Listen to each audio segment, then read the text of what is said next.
Hi guys! Ayan, share ko lang sa inyo yung ganap namin kagabi. Ayan guys, ang mahal pa rin ng gulay, 300 pa rin ang kilo.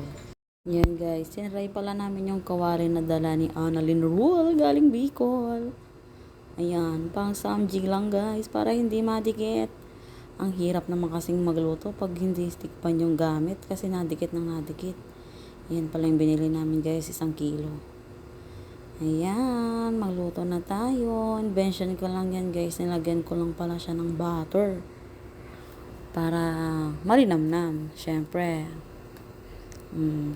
Sa bahay lang kami nag-samji. At wala akong luto ang samji. Kaya sakalan lang muna. O, diba? Double purpose yung kawali. Pwede pang samji. Pwede pang prito-prito ng mga hotdog. Para hindi madikit. Ayan guys. Try nyo rin sa bahay guys para mas makatipid kayo ng pang samji. Wow! 1 kilo lang guys. Solve ka na. Busog na busog ka pa.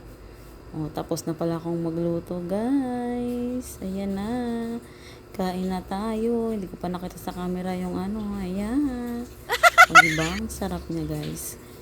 Sarap pag... Thank you for watching. First like and follow me for more.